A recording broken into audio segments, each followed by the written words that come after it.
Hello दोस्तों, स्वागत है आपका मेरे YouTube चैनल सचिन सर में।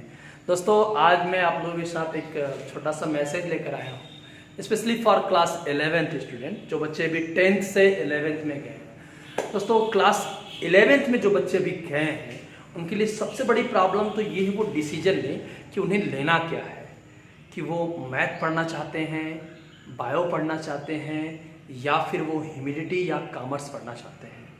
दोस्तों, हर एक फील्ड अपने जान में सबसे बेस्ट होता है। किसी दो फील्ड को हम कंपेयर नहीं कर सकते। अगर मैथ वाला स्टूडेंट का स्कोप है तो कॉमर्स वाले स्टूडेंट का भी बहुत स्कोप है। अगर बायो में कोई बच्चा पढ़ता है तो बायो से भी बहुत सारे स्कोप है। तो मैं कोई आपको स्पेशल फील्ड लेने के लिए मैं नहीं कह रहा हूँ। मैं आपसे बस कहता हूँ जो आपका दिल करे, जिसमें आप कंफर्टेबल हों, उसी को आप चूज़ करिए। साथ ही साथ जिसमें आपका जुनून हो, जिसमें आपको कॉन्फिडेंस हो कि मैं इसमें कुछ कर सकता हूँ, इसके लिए आपके पास प्लान हो उसमें आगे बढ़ने का, उसे आप चूज़ करिए। लेकिन बहुत सारे बच्चे चूज़ करते समय कंफर्ट जोन में देखते हैं कि कौन सा मेरे कंफर्ट जोन में आता है। बच्चों, ये बहुत ही हाई टाइम है डिसीजन लेने का, सही डिसीजन लेने का कि आप करें क्या, आप कौन सा सब्जेक्ट चूज़ करें ताकि आप अपना फ्यूचर बना सकें। दोस्तों, आने वाले 4 से 5 सालों में आप उस मुकाम तक पहुंच जाओगे जिसके लिए आप बचपन से ख्वाब देखते हो। दोस्तों, ये 11th-12th बहुत ही आपके लाइफ का सबसे मेन इम्पॉर्टेंट पार्ट है एजुकेशन के पर्पज़ से। क्लास 11th और 12th में जो हम पढ़ते हैं उन्हीं चीज़ों को हमें आगे डिटेल में पढ़ना पड़ता है। क्लास 11th के लिए सबसे पहली चीज़ जो आपको है डिसीजन लेना। उससे एक और मैं चीज़ आपसे बताऊंगा कि आप क्लास 11th में अगर अपने आप को महसूस कर रहे हो कि आप 11th में आ चुके हो, तो एक जो क्लास 10th का नशा है उसे हटाओ। सबसे बड़ी प्रॉब्लम होती है क्लास 11th वाले बच्चों की, वो 2-3 महीने या 4-5 महीने तक क्लास 10th के ही नशे में चलते हैं कि अरे 10th तो मैंने निकाल लिया, या 10th तो काफ़ी आसान था, या मैं उसको कर सकता हूँ, या इस तरह के बहुत सारे उनके मन में कॉन्सेप्ट आते हैं, वो जो कि बहुत ही गलत है। क्लास 10th और 11th में ज़मीन और आसमान का अंतर है।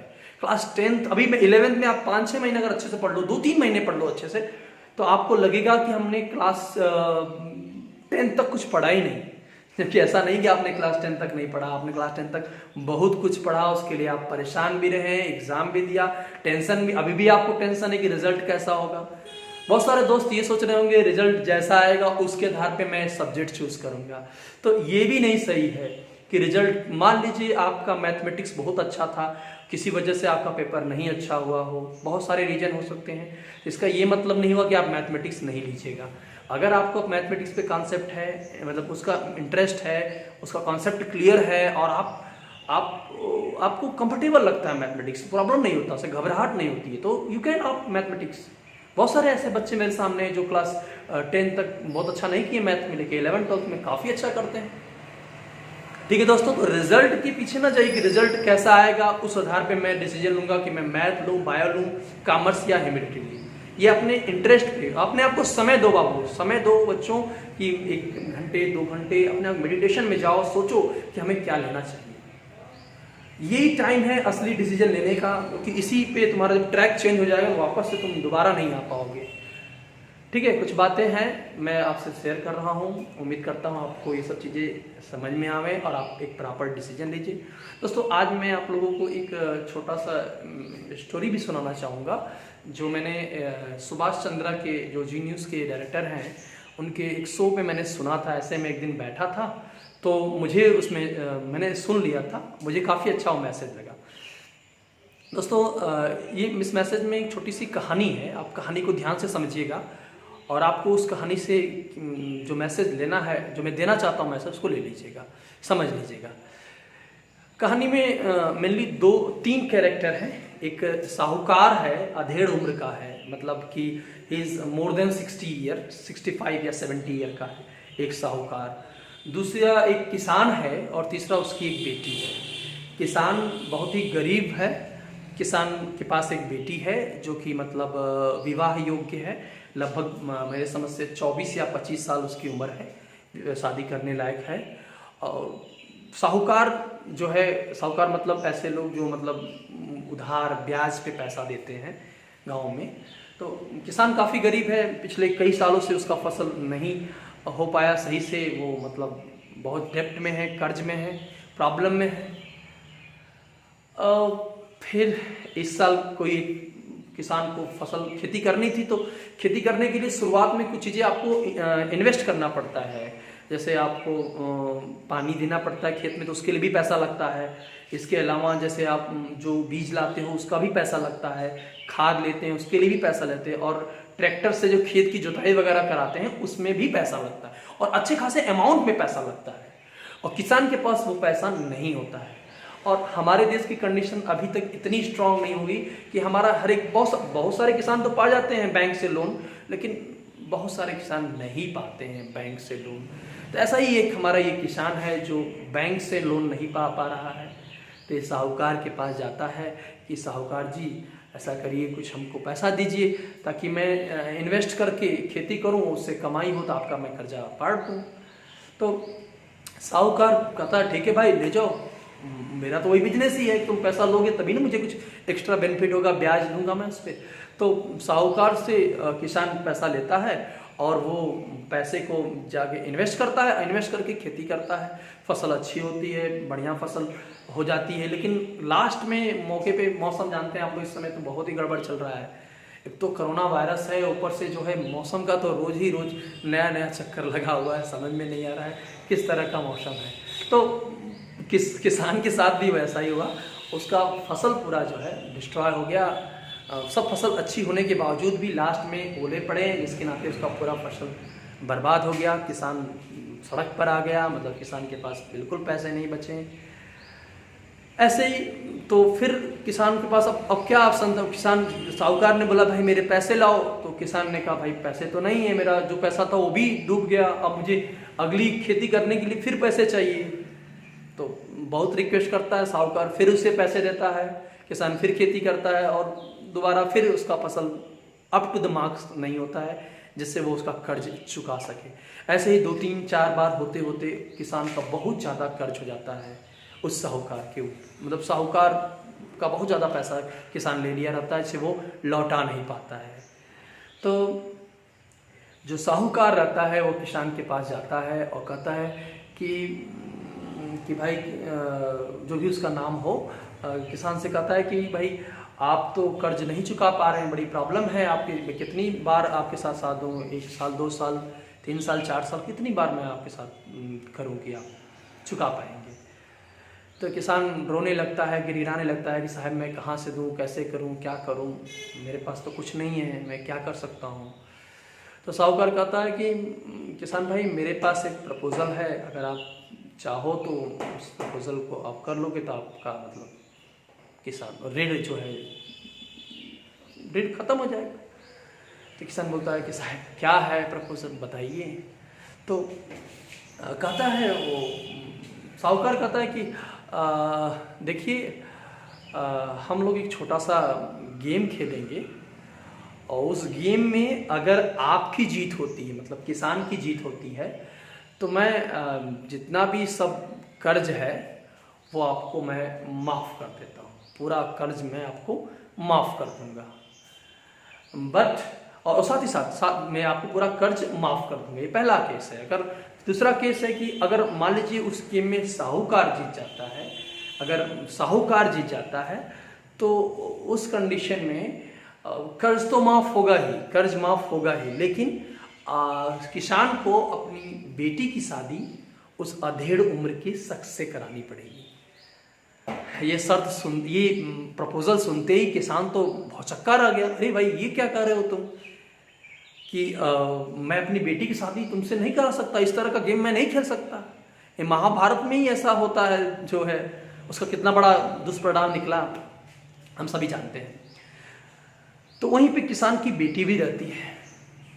किसान की बेटी सब परिस्थिति जानती है कि इस समय मेरे पापा का क्या स्थिति है, क्या पॉसिबल है वो कर्ज, वो तो आत्महत्या कर सकता है उसका बाप, मतलब ऐसी स्थिति में है। तो यहाँ पे बेटी को एक डिसीजन लेना था, क्या वो उस गेम में पार्टिसिपेट हो जिस गेम में मात्र पार्टिसिपेंट होने से किसान का कर्ज माफ हो जाएगा। देखो आ गया टाइम डिसीजन लेने का। उस बेटी को डिसीजन लेना है कि क्या वो उस गेम में पार्टिसिपेट हो जिस गेम में पार्टिसिपेट मात्र होने से किसान, उसके पिताजी का सारा कर्ज दूर हो जाएगा।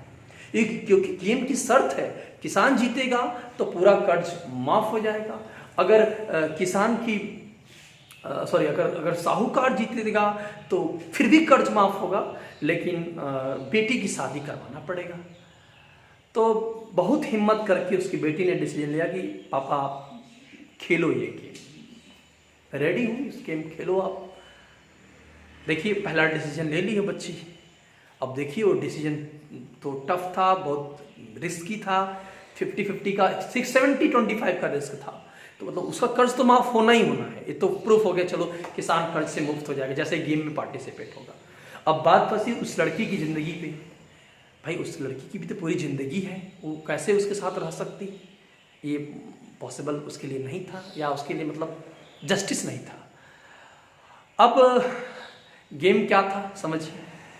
गेम में साहूकार ने बताया कि देखो मैं एक छोटा सा थैला लिया हूँ, उस थैले में दो अलग अलग कलर की मैं मार्बल, या दो अलग अलग कलर की मैं गोटी, जमीन से जो दो कंकड़ उठाता है, एक जो है ब्लैक कलर काले रंग का, एक सफ़ेद रंग का कंकड़ जमीन से उठाता है। कहता है ये दोनों कंकड़ में इसमें इस किसी बॉक्स में, कहता मैं इसमें रख रहा हूँ, और अगर काला कंकड़ बाहर निकलता है तो किसान जीत जाएगा, अगर सफ़ेद निकलता है बेटी तुम्हारी निकालेगी। अगर बेटी उस बॉक्स से कंकड़ निकालेगी, अगर काला कंकड़ निकलता है तो किसान जीत जाएगा, और अगर वाइट यानी सफ़ेद निकलता है तो साहूकार जीत जाएगा। यही गेम है जो उसमें से कंकड़ निकालना है। तो किसान की बेटी रेडी है, ठीक है मैं तैयार हूँ। अब वो जमीन से दो कंकड़ उठाता है। कंकड़ अगर निकालने पे अगर ब्लैक यानी कि काला होता है तो किसान जीतेगा, सफ़ेद यानी कि वाइट होता है तो साहूकार जीतेगा। साहूकार ने एक चालाकी की, जमीन से जब वो दोनों कंकड़ उठाया तो दोनों का दोनों उसने सफ़ेद कंकड़ उठा लिया जमीन से। साहूकार ने बदमाशी की या चीटिंग की। इस चीटिंग को वो लड़की ने देख लिया कि ये साहूकार चीटिंग कर रहा है। यहाँ पे जो साहूकार की चीटिंग को लड़की ने देख लिया। अब लड़की को फिर डिसीजन लेना है, क्या उस चीटिंग को डिस्क्लोज करे। एक जनरल आदमी क्या सोचेगा, भाई दोनों सफेद ले रहे हो तो निकलेगा तो सफेद ही। फिर भी वो लड़की चुप रही। उसका डिसीजन यही था कि फिलहाल अभी शांत रहना। अब साहूकार कहता है कि बेटी निकालो इसमें से एक कंकड़ निकालो। तो बेटी तो जानती है दोनों सफेद है, फिर भी वो आगे बढ़ रही है। ये उसका डिसीजन है बच्चों। सो डिसीजन लाइफ में बहुत सोच समझ के लेते। उसने लिया कि ठीक है मैं जानती हूँ दोनों सफेद है, फिर भी मैं गेम में पार्टिसिपेट होंगी। और वो कह देती कि नहीं आपका दोनों सफेद है तो चेंज करना पड़ता, लेकिन वो चल दी, आगे बढ़ दी। दोनों सफेद था, फिर भी वो डिसीजन ली कि नहीं मैं बताऊंगी नहीं, चलो मैं करती हूँ। तो गई निकालने। अब सोचो दोस्तों कि वो उसके दिमाग में क्या चल रहा होगा। अब वो गई, एक कंकड़ निकाली उसमें से, और जैसे ही वो निकाली थोड़ा सा लड़खड़ा के जमीन पे वो गिर गई। और कंकड़ कहाँ गिर गया? जमीन पे गिर गया। साहूकार भौचक, अरे क्या हुआ बेटा, कहाँ है कंकड़, कहाँ गिरा दी? तो बेटी का पता नहीं कहाँ, यहीं कहीं गिर गया।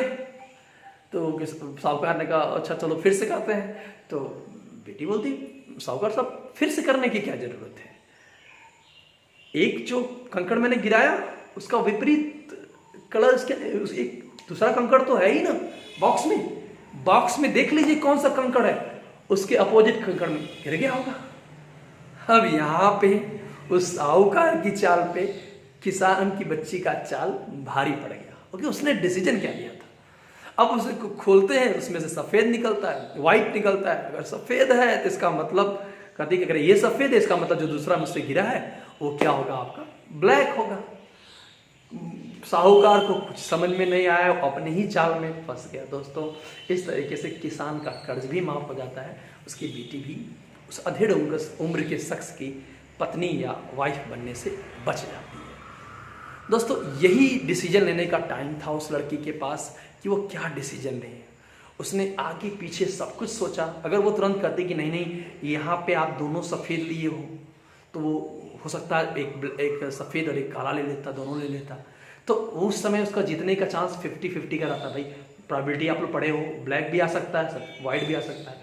लेकिन अब इसने क्या किया कि वाइट है तो वाइट ही निकलेगा, तो उसको किसी माध्यम से गिरा देंगे, किसी को मालूम नहीं चले कौन सा कलर गिरा है। अब उसका वो अंदर वाइट है तो उसका अपोजिट ब्लैक होगा। ठीक है दोस्तों, तो उम्मीद करता हूँ आपको ये कहानी आपको डिसीजन लेने में मदद करेगी। दोस्तों ध्यान से सोच समझ के आगे पीछे की प्लानिंग करके डिसीजन लो, आपको लेना करना क्या है। दोस्तों मैं क्लास 11 के लिए मैथ और फिजिक्स दोनों की वीडियो बनाऊंगा। सबसे पहले मैं मैथ को स्टार्ट करूंगा। आज मैं मैथ का पहला वीडियो बनाना चाह रहा था, मौसम थोड़ा गड़बड़ है, यहाँ पे लाइटिंग की प्रॉब्लम आ रही है, तो मैं आज नहीं बना पा रहा हूँ वो मैथ की वीडियो, वो मैं कल बनाऊंगा। दोस्तों आज के लिए बस इतना मैसेज है। With this I conclude my self. Thank you, have a nice, bright and successful future my guys. ठीक है।